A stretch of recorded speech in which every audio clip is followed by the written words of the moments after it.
So I play queen e5 first, which maybe is a blunder, because I want to keep the bishop pair, and they're compensating for each other's weaknesses on the light and dark squares. So in that respect, maybe king b8, just to make sure I've always got I can more easily defend a6 if needed.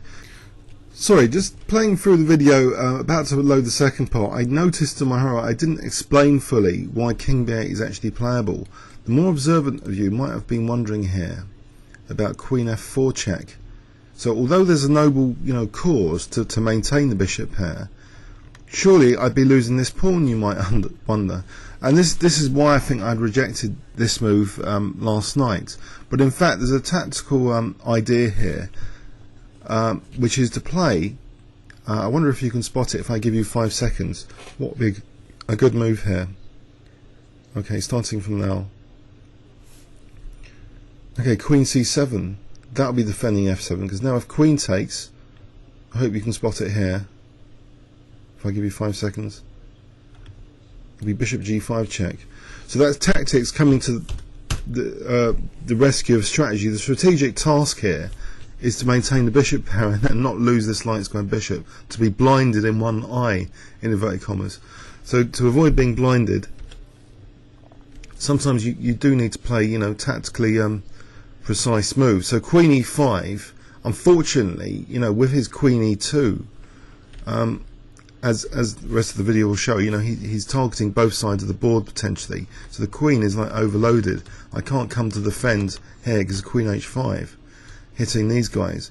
So my queen side is vulnerable. Anyway, so this was a video insertion, and it's probably not going to be smooth when I insert this into the main video, but I thought I had to demonstrate that point about maintaining the bishop pair here and the tactics needed.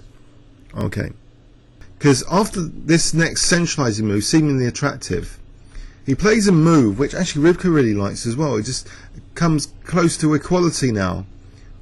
Queen e2, because how do I defend a6? If, for example, a5, then queen h5. No, sorry, not in this position. Queen h5. No, this is the wrong variation. If a5, maybe just knight e3 here. Actually, re-centralizing the knight. Mind you, bishop f6. Okay, the variation I had in mind before. Sorry, if I try and defend this pawn with queen d6, then queen h5.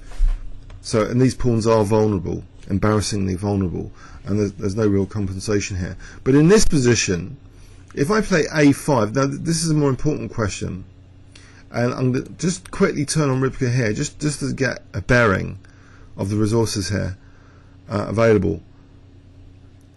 Okay, so bishop a6, he's still able to get rid of the bishop pair, so it'll be a bit like the game, in fact, just bishop a6 still. So this is the big problem. I'm losing my my bishop pair, and I was a bit gutted for that, losing the bishop pair. So queen e2, a5. So he does play bishop a6. I play f5. So I'm having visions that this queen and knight are going to come back into the game. The knight's going to use the c4 square, and these pawns are going to be weak. So I didn't think I was any better here. I think it's close to equality, though. It's not as bad as all that. He plays moves c3, which attempts to break my pawns down.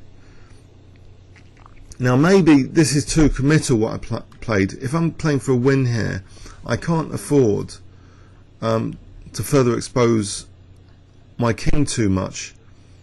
The move I played was f4, but let's have a look at this alternative. Say b takes. There's some interesting endgames to assess. Well, knight takes c3, bishop b4 is the key move. So if queen b5 check here, then I could just take and then bishop e1, and these pawns, this is much better for black, winning. But after bishop b4, a3 now takes, I think he takes to the pawn, and it's roughly equal. I think taking with the queen is a bit too committal for this end game. I think it will favour black, because I've got moves like a4, and I can just march my king up quite aggressively, and I should be better in this end game. In fact, maybe it's important to play a4 to stop king b3 here, for example, a4. So sorry, king c2, a4 here might be a good move. In fact, Rivka's indicating that down here. So a4 or even king b5. Black's apparently much better here in this endgame. Let's give an example. So like king c4, there's going to be a sort of well, actually king b3. That's easy. Okay, but the big but is he doesn't need to go in for that. He can just play b takes, and that'll be much trickier, keeping the queens on. So I didn't go for that anyway. I played after c3. I played f4, and g takes, queen takes happened, knight e3, and I just take on h4 because I want to sort of, you know, take on f2 and you know, win this piece. But unfortunately my king's too exposed, so after check, he just, in this position, he just takes on e6. He doesn't mind losing that piece because he's got perpetual check in hand here. Check, and we agree a draw here after a draw accepted. So let's have a look at this game in overview and summary. It was important not to lose with the black pieces.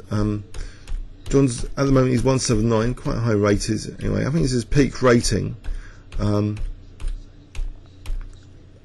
you know, I thought he was tactically dangerous. So I didn't want to like push my luck too much in this game. It's only a 6-board match, but by drawing and we had a fluky win on time in the last remaining game, we've actually managed to win the North Circular League with one game in hand to play against Wood Green later on this month.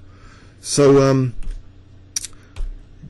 personally, this game's put me on 8.5 out of 9. This is my best league out of all the leagues it turned out so far. But I haven't been playing as tough, you know, high rated opposition as say the Hearts League, and certainly not the Middlesex League where Hendon dominates. Able to put up multiple GMs in some matches. Hendon, like against King's Head. In one of the matches they had like 3 GMs or something ridiculous. So this is one of the weaker leagues, relatively speaking, that Barnet are in, but we managed to clinch it with this match victory last night. Please leave any comments or questions on YouTube. Thanks very much.